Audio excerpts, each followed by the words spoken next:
The Leopard, or Il Gattopardo, is a novel by Giuseppe Tomasi di Lampedusa, published in 1958. The author was one of the minor princes in Sicily. It is one of the most important novels in Italian literature. This is going to be a simple summary of the story, and at the end I'm going to add some additional context and draw out some of the key themes to help you understand what it's all about. Introduction to the Prince, May 1860. The Prince, Don Fabrizio Salina, leaves his ultra-religious wife to go to Palermo to visit a prostitute. He is doing something morally wrong, but accepted in society. But he does it in a discreet way so as not to cause a scandal. Of course, people know the truth, but no one says anything. The prince's nephew, Tancredi Falconeri, has joined Garibaldi's troops during the Risorgimento, the unification of Italy. The charming and ambitious Tancredi, he is fighting on the side of the red shirts in order to protect the family interests. Be on the winning side. The prince's nephew is initially in love with Concetta Salina and she with him. The prince receives a letter warning him to flee to safety, but he laughs this off. Later, newspaper reports of the imminent arrival of the Garibaldini leaves the prince disturbed. He muses: 1. The risk to Tancredi as a person. The risk to the wider family interests of this sweeping change to society. The prince is reassured that the family position will be unchanged, but he's not certain of this. Donna Fugata, August 1860. Garibaldi's men expelled the Bourbons from Sicily and set up a dictatorship on behalf of King Victor Emmanuel II. Local leaders of the movement visited the Salina palace, treating the prince with all due respect, but one overconfidently flirted with one of the prince's daughters, Concetta. Don Calogero Sadara, a peasant moneylender, arrived with his beautiful, intelligent and ambitious daughter, Angelica. The prince notes some locals of the liberation movement have become quickly wealthy and powerful, including Don Calogero, who is now of similar wealth and power to the old world noble Salina family. The prince resents this change in the status quo. He ruefully sees Don Calogero as rising above his status. Angelica, Don Calogero's daughter, and Tancredi flirt with each other. Tancredi boasts of entering a convent which is forbidden, and is later observed by the prince entering the Sadara household in his seduction colours. The troubles of Don Fabrizio, October 1860.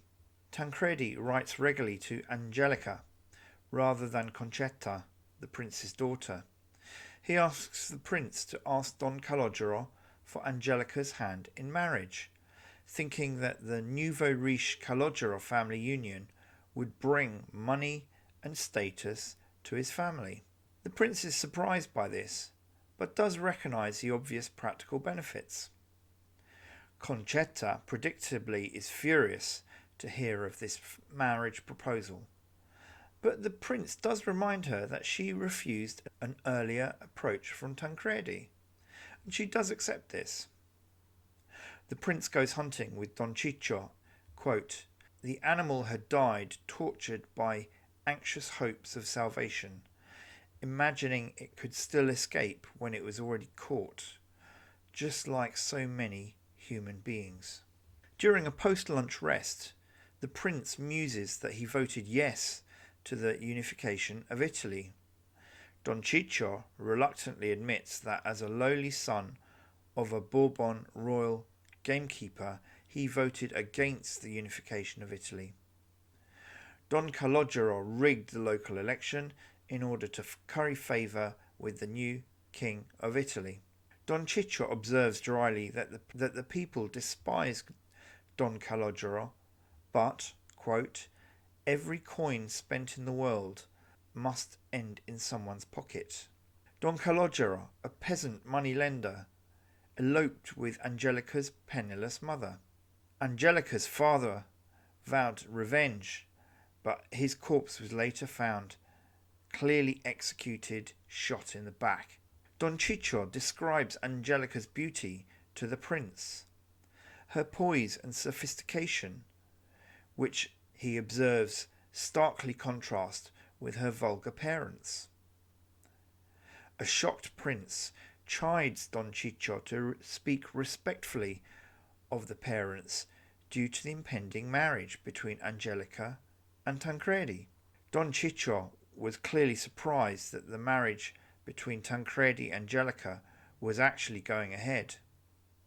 A good marriage was key for family advancement, whereas this union would damage relations between the Salina and Falconeri families. The prince meets Don Calogero, Angelica's father, and observes the couple as very much beneath him socially. Despite the polite conversation, the prince considers Tancredi's excellent lineage but extreme poverty, while for Don Calogero was the opposite. Don Calogero's newfound wealth was surprising. He was now purchasing the title of Baroness for his daughter Angelica. The marriage is agreed, while Concetta quietly fumes in the background. Love at Donna Fugata, November 1860. The prince learned to become ruthless in his business dealings with his in-laws. Conversely, Don Calogero learned etiquette and grooming from the prince. Quote, the process of continual refining, which in the course of 3 generations transforms innocent peasants into defenceless gentry. Angelica's first visit to the prince's household after her betrothal was important. She was beautifully turned out and made a good impression on the prince. Notably, Bendico the dog growls his disapproval. Angelica coldly and unromantically ponders the financial and political benefits of this union. Tancredi unexpectedly arrives with his friend Count Carlo, both in dress uniforms. The prince is surprised, thinking they were still away fighting for Garibaldi. Actually, Tancredi and the Count demonstrate their disdain, stating their dress uniforms of the new king's army were far superior to their former red shirt uniforms. Tancredi presents the ring to Angelica and the two embrace. Count Carlo showed some limited interest in Concetta, while her younger sisters Carolina and Caterina dream wistfully of their chance at romance. Tancredi and Angelica proudly walk through the rooms of the palace, observing the family crest, the serval. Government representative Chevalier di Montezuolo informs the prince that he is to be appointed, not elected, as a member of the Senate, the upper house of the Parliament. The prince pauses and ponders. He then states, like other Sicilians, he has no interest in being part of the government. The prince walks Chevalier back to the station through the streets of Donna Fugata. They are both appalled by the deprivation and the misery of the people. Both want this to change. Chevalier believes the unification of Italy will benefit the wider population, while the prince knows it will not. He knows power will merely transfer from one set of elites to another. Father Pirrone pays a visit, February 1861. As Father Pirrone returns to his home village, he observes the recent changes. The land, owned by a Benedictine monastery, was seized and sold to a greedy peasant moneylender. Father Pirrone explains why the prince and other aristocrats retain a sense of class consciousness and are ambivalent to the revolution. They, quote, live in a world of their own. All they live by has been handled by others. Pirrone finds his weeping sister Salina, as her daughter Angelina is pregnant and out of wedlock. The father is the girl's first cousin Santino. Pirrone realizes the long-standing family feud can only get worse as a result of this news. Pirrone uses persuasion and manipulation with Santino and the family to accept financial terms of a union. He also persuades Angelina's father into agreeing to the terms of the marriage by sacrificing his own inheritance. The marriage contract is agreed and the young people are happy. Father Pirrone is convinced that Santino and his father had planned Angelina's situation in order to acquire property they believed was already rightfully theirs. He came to the conclusion that as a result of the wedding contract, that the aristocracy and the peasant classes had more in common than he had realised. November 1862. The Salinas attend a grand ball, the most important event of the Palermo social season. The prince is both excited but apprehensive, as it is Angelica's first outing in public. He is wary that Don Calogero could make a spectacle of both himself and the Salina family. Angelica is a stunning success, and Don Calogero attends without incident, largely due to the etiquette training provided by Tancredi. The prince is satisfied with the outcome of the evening and wanders through the rooms of Palazzo Ponteleone. He gloomily observes juvenile young men, bored elders, and frivolous girls. The prince notices Tancredi and Angelica's happiness as they dance together. That is to be celebrated, at least for now. The prince is flattered as Angelica asks him to dance a waltz with her. This made the prince reminisce, quote, when in that very same ballroom he had danced with the princess before he knew disappointment, boredom, and the rest. He realises the entire room have stopped to watch them dance. The ball goes on until early in the morning. The prince politely excuses himself to the happy couple and walks home deep in thought. Death of a prince. July 1883. For years the prince has noticed himself slowly fading, quote, as if the vital fluid, life itself in fact, and perhaps even the will to go on living, were ebbing out of him, as grains of sand cluster and then line up one by one, unhurried, unceasing, before the narrow neck of an hourglass. Rather than return to the villa outside Palermo, he decides to stay in a hotel in the city.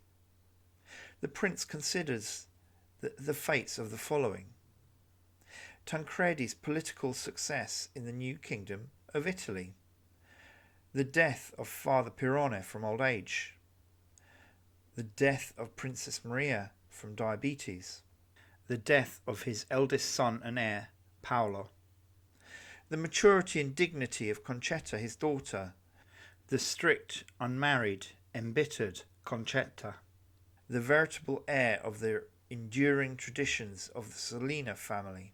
He has a poor opinion of Paolo's son and heir, Fabrizietto.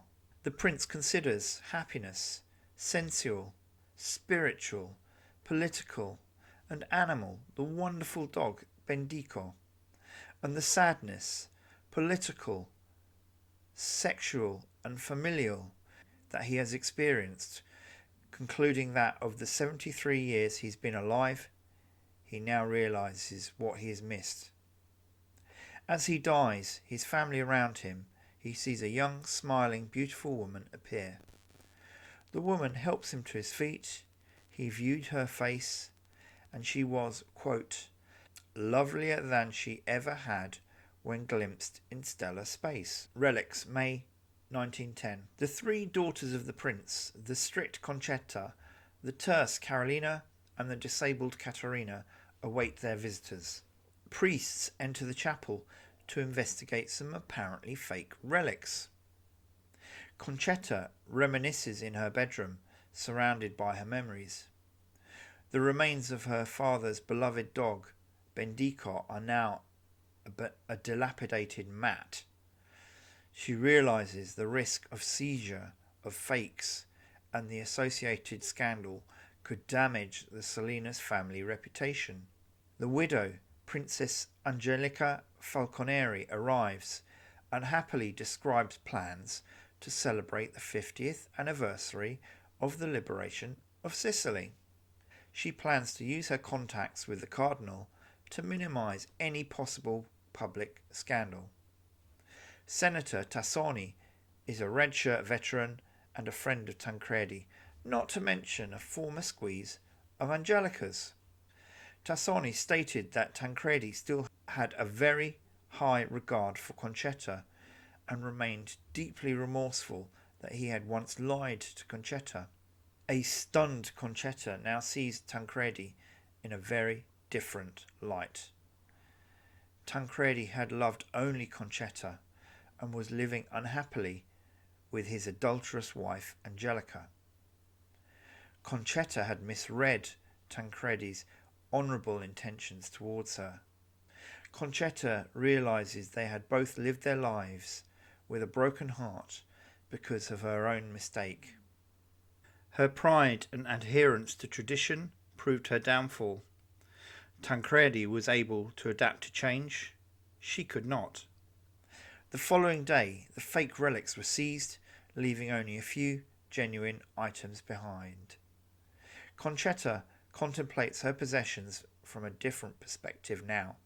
Her unfulfilled life resulted in these few relics.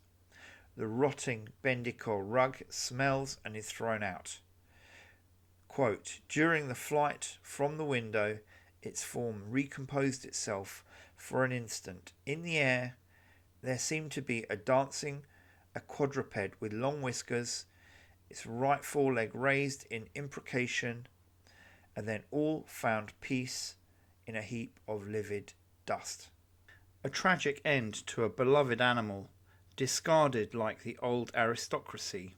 Quote, everything is gone now. Everything.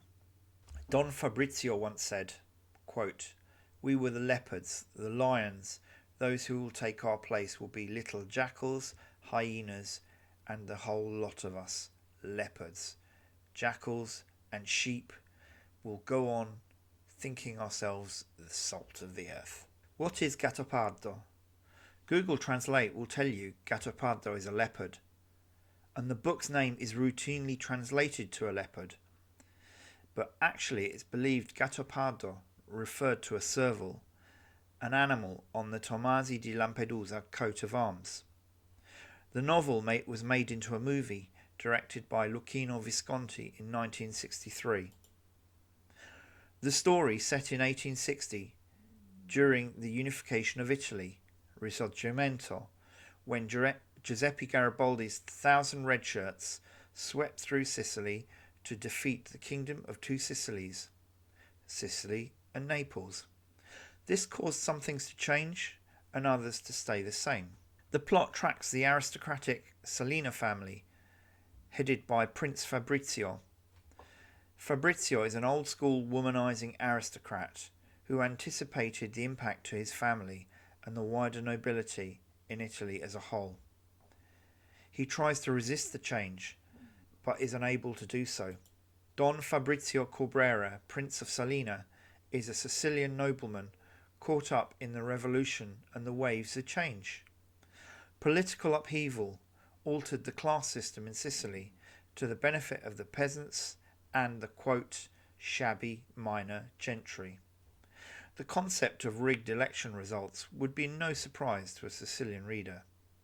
Don Fabrizio is forced to choose between maintaining upper class values or maintaining his nephew's family's influence into the future.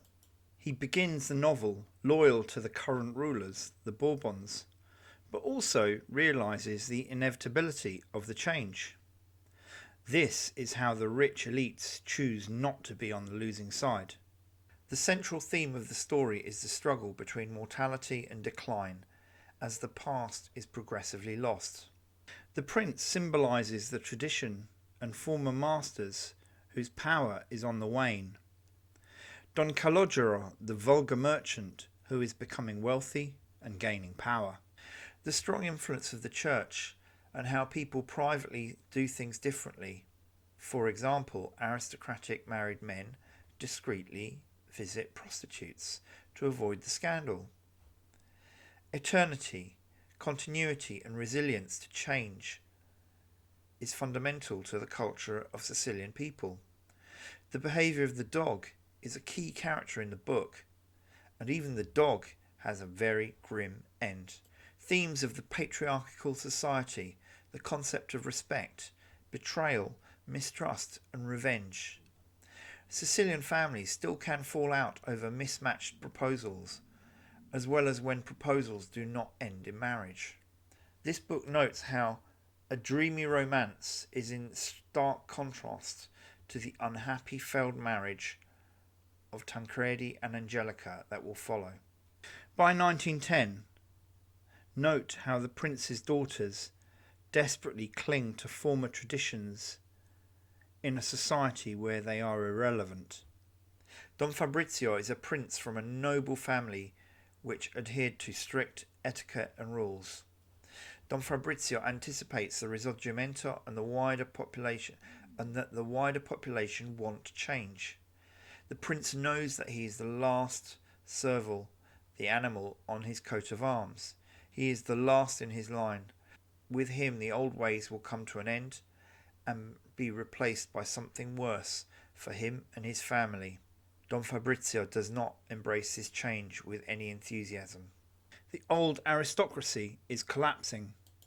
The wayward nephew Tancredi needs to adapt, navigating between the old and the new era to the new ways to secure the benefits for their family. Noble ideals are being pushed aside by political pragmatism. There is an Italian expression of a new gimmick to disguise the same old thing. Of course, the reader will also question how the old ways favoured the poor and the starving rural folk. Indeed, it is Tancredi who says the famous line, "For everything to stay the same, everything must change." Click here to get even closer to Italy and Sicily.